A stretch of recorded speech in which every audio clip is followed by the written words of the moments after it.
Welcome everyone, this is AndresRestart.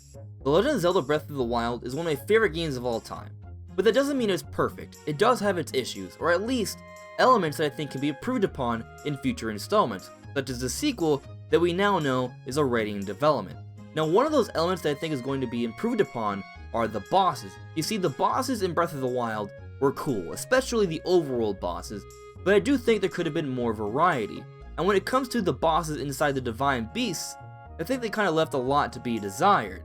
And on the note of the Divine Beasts, those were meant to be the main dungeons of the game, and I also felt that they sort of left a lot to be desired. I think they kind of paled in comparison to some of the better dungeons in Zelda history.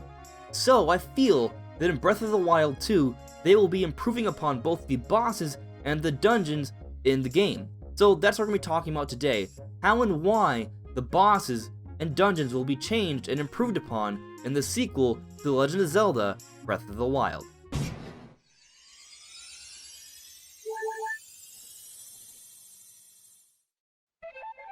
Some of my favorite dungeons in the Zelda series are those dungeons that are unique and tell a story and eventually lead up to a very epic boss fight. One of those dungeons is the Forest Temple in Ocarina of Time. The lead up to the dungeon, exploring the Lost Woods and searching for Sari and also acquiring the hookshot just to get into the Forest Temple, which then once you're in, it's this creepy ancient dungeon that has the Post Sisters, and all of this leads up to fighting Phantom Ganon, the puppet of Ganondorf. That was just an amazing but scary moment, considering that at first you weren't sure if that was Ganondorf or something else, and even when it was something else, it was also scary and dark in its own way as well. Another one of my favorite dungeons is the City in the Sky. The lead up to getting to the City in the Sky was very challenging, and then once you're there, it's an ancient city hidden in the sky, and with your double claw shot you're flying around everywhere to eventually make it to Argarok the Twilight Dragon.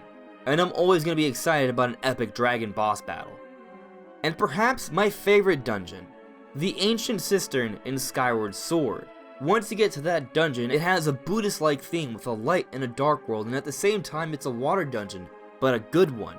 And then eventually you make it to Koloktos, the ancient automaton that is just epic with its giant blades, but eventually you can take one of these blades and use its own giant blade to destroy its core. It's just a beautiful, amazing, and epic moment. These dungeons and their epic climactic boss battles are some of the things I would like to see in Breath of the Wild 2. It's something that I feel was missing in the original Legend of Zelda Breath of the Wild. So then, could we see the return of classic style dungeons with some epic unique boss battles? I think this will actually happen, and let me explain why. So for starters, if you look at the different main 3D Zelda games, the common criticisms are usually addressed in the next Zelda game. So let's take a look at the Wind Waker. Common criticism: it was too much of a toon-like art style. So what did they do with the next big mainline Zelda game? They made the most realistic Zelda yet with Twilight Princess. Twilight Princess, a common criticism for that game was that it was too easy. So what happened with Skyward Sword, the next big 3D Zelda game? It was the most challenging 3D Zelda game in the 21st century, until Breath of the Wild at least. And the common criticism for Skyward Sword was how linear and not open it was. So what did they do? The next big 3D Zelda game? They made the most open Zelda game of all time, The Legend of Zelda Breath of the Wild. So a common criticism for Breath of the Wild is that there isn't too much variety with the enemies, and there's a lack of classic style dungeons. The Divine Beasts left a lot to be desired compared to previous mainline Zelda games. And it isn't to say that the mini dungeons with the shrines weren't a really cool thing. A lot of us did enjoy that, and I do think to some extent that will return, but I also believe they will be going back and bringing some of the classic style dungeons and incorporating them into the open air style for Breath of the Wild. But I actually do think there is some evidence to suggest this. So if you take a look at the trailer for the sequel to Breath of the Wild, we do see a moment where they show a shot of this cavern-like dungeon with an entrance. It looks like a traditional dungeon. We didn't really have that in Breath of the Wild, yet here in the trailer for Breath of the Wild 2, we see what seems to be an entrance for one. Not to mention there's this focus of Link and Zelda exploring the underground areas of Hyrule. But then at the end of the trailer, we see Hyrule Castle rising from the ground, and there seems to be a lot of seismic activity, along with Ganondorf seemingly being resurrected. So what I think is happening here is that a lot of the environment for Hyrule is going to be changing. It was already confirmed by Aonuma that we will be returning to Hyrule, so the game and the world are going to have to change in order for us to play a sequel and it feel like a fresh new experience, so they're going to be changing the environment in our second go-around for Breath of the Wild's version of Hyrule. So there's probably going to be a lot of seismic activity, a lot of mountains breaking, crevices opening, things of that nature, but also perhaps an emphasis on us exploring areas that we were not able to explore in the original Breath of the Wild. If you take a look at the map in Breath of the Wild, there is pretty much a reference to almost every single locale or character in the entire Zelda history in the map for Breath of the Wild.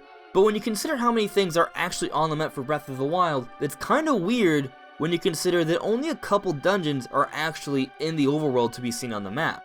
The Temple of Time on the Great Plateau, and the Forgotten Temple.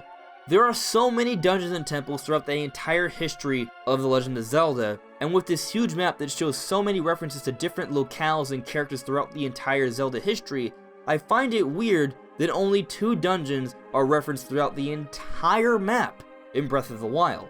I think it's because they are hidden, they are underground, they are ancient temples and dungeons, and I think with all of this seismic activity and this need to change the environment in Hyrule for the sequel, we will be seeing more dungeons and temples unearthed so we can explore them. Perhaps we'll get to explore the Forest Temple, or maybe the Ancient Cistern, or maybe there will even be some emphasis on exploring more of the sky in Breath of the Wild, and perhaps we could explore the City in the Sky again.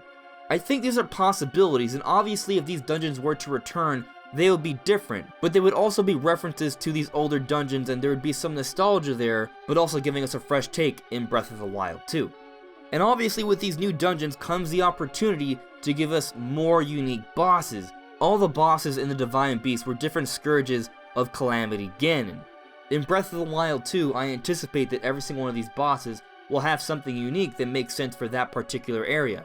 Perhaps if we revisit the City in the Sky, the final boss will be a giant sky creature, or maybe if we're in a deep underground cavern, there'll be some sort of giant mole monster. Or if there's another water dungeon, perhaps we'll fight a giant sea monster as opposed to just that purpley little goop thing. Not only do I think that will be nice to see, I honestly think that's a likelihood. But I also think overworld bosses will be returning. That was a highlight for Breath of the Wild, and I don't think they're going to go away from that. I think they're actually going to expand upon it. There was a need for a little bit more variety, and I think they're going to bring that variety with Breath of the Wild 2, because they are building upon Breath of the Wild 1. They already have the engine in the world. They're simply going to expand upon it and add more to it and also polish it up. So I'm expecting the sequel to Breath of the Wild to be dense with content, which will include a lot more variety in enemies and characters, and with that will come more overworld bosses. Perhaps we'll get to explore more of the seas this time in Hyrule, and maybe there could be some sort of giant kraken creature. Or maybe if we explore the caverns under Death Mountain, we'll run into another giant Dodongo. That would be exciting to see, and I think there's tons of possibilities here when it comes to more overworld bosses in Breath of the Wild 2.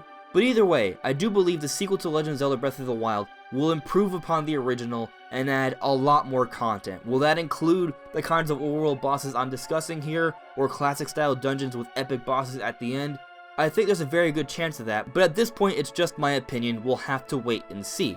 But what do you guys think? Do you guys think we'll see more overworld bosses and the return of classic style dungeons with epic boss fights at the end? Let me know in the comments below. Anyways everyone, this is AndresRestart. Thank you so much for listening and watching. I'll see you later. Bye.